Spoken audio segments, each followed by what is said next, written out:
ఓం నమః శివాయ.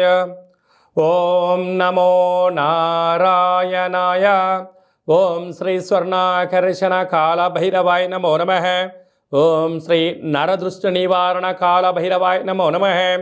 ఓం గణానాం త్వా గణపతిగం అవామహే కవిం కవేనాపవస్త్రవస్తవం జ్యేష్ఠరాజం బ్రహ్మణస్వత ఆన శృణ్వన్నోతభిస్సీదసాదనగం శ్రీమహాగణాధిపతయే నమః. ఓం ఆదిత్యాయ సోమాయ మంగళాయ బుధాయ చ గురుశుక్రశనిభ్యశ్చ రాహవే కేతవే నమో నమః. హరి ఓం. మా ఛానల్కి స్వాగతం. చూస్తున్న వీక్షకులకు ప్రేక్షకులకు ప్రియ కాలభైరవ భగవద్బంధులకి స్వాగతం పలుకుతూ మమ్మల్ని ఎంతగానో ఆదరిస్తూ ఉండబడినటువంటి ప్రియ సోదరి మనులకు అందరికీ, సనాతన ధర్మ సంరక్షకులకు అందరికీ కూడా నూతన తెలుగు ఉగాది పండగ శుభాకాంక్షలు. శ్రీ క్రోధినామ సంవత్సరంలో అందరికీ నిండు నూరేళ్ల ఆయురారోగ్యాలను ప్రసాదించాలని, వారాలు 7, తిథులు 15, నక్షత్రాలు 27, రాసులు 12, లగ్నాలు 12, మహర్దశలు 9, అలాగనే షడ్రుచుల సమ్మేళనమే 6 ఋతువులతో కూడుకున్నటువంటి తీపి, కారం, పులుపు, చేదు, వగరు అనేటువంటిది ఎలా ఉంటుందో మనిషి జీవితంలో కష్టాలు సుఖాలు ఎప్పుడు ఉంటాయి. ఎవరి జీవితంలో కూడా ఎప్పుడు కూడా పూర్ణిమ శాశ్వతం కాదు, అమావాస్య అనేటువంటిది ఎప్పుడు అడ్డంకి కాదు అని చెప్పి గుర్తుపెట్టుకోవాలి.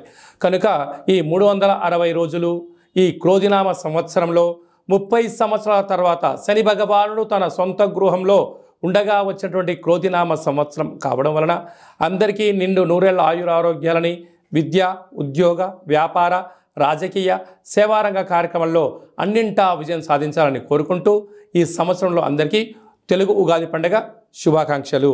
ద్వాదశ రాశిలో గ్రహ గమనాన్ని ఒకసారి వీక్షింపచేద్దాం.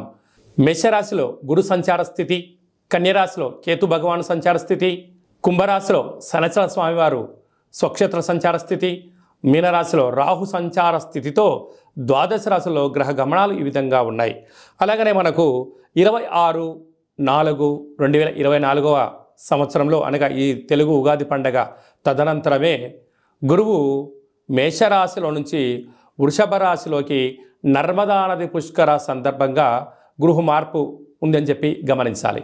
ఈ క్రోధినామ సంవత్సరానికి అధిపతి రాజు అంగారకుడు.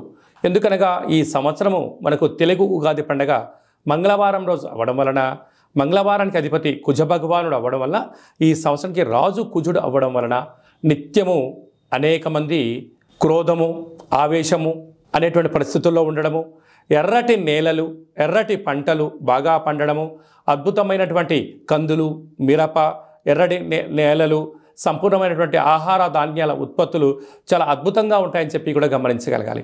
కాకపోతే ప్రజలందరూ కూడా ధర్మ మార్గంగా ఆధ్యాత్మికంగా ఉండడము, తల్లిదండ్రులను, గురువులను, ధర్మాన్ని ఎవరైతే ఆచరిస్తారో వారికి రుణభయం, రోగభయం, శత్రుప్రయం, ప్రమాదాలు తొలగిపోతాయని చెప్పి కూడా గమనించగలగాలి.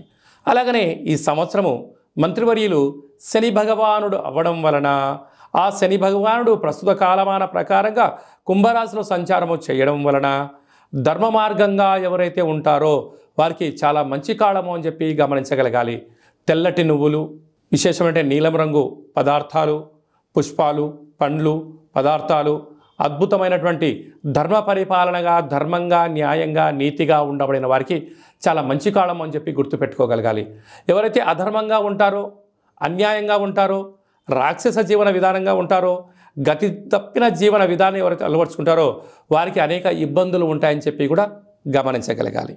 ఈ సంవత్సరము పశుపాలకుడు కృష్ణ పరమాత్ముడు అవడం వలన గోవులు, పశువులు సమృద్ధిగా ఆయురారోగ్యాలుగా ఉండడం, మంచి పాడి, మంచి పంట, ఐశ్వర్యము, సుఖవంతమైన జీవనం ఉండడం జరుగుతుంది అని చెప్పి గమనించాలి.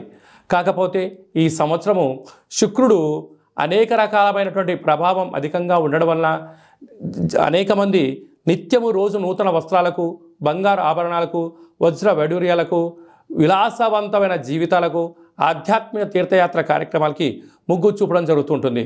కాకపోతే విచక్షణారహిత జీవితాన్ని పొందడానికి, మద్యమత్తు మాంసాల జీవితాన్ని పొందడానికి ఎక్కువ మంది మక్కువ చూపించే పరిస్థితి ఉంటుంది. కనుక దయచేసి అలా వెళ్లకుండా ఆధ్యాత్మికమైన చింతనతో మీరు ఉండగలిగితే ఈ సంవత్సరము అందరికీ పట్టిందల్లా బంగారం అయ్యేటువంటి యోగ్యత కనపడుతుందని చెప్పి గమనించాలి.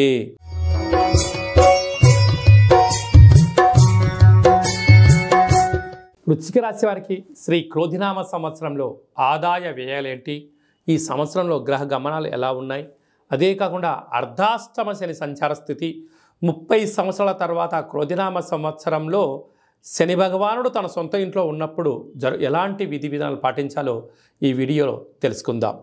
వృశ్చిక రాశిలో ఏ నక్షత్రాలు వస్తాయనగా విశాఖ నక్షత్రంలోని చివరి పదం 4వ పాదము, అనురాధ నక్షత్రంలోని 4 పాదాలు, జ్యేష్ఠ నక్షత్రంలో 4 పాదాలు కలిపితే వృశ్చిక రాశి.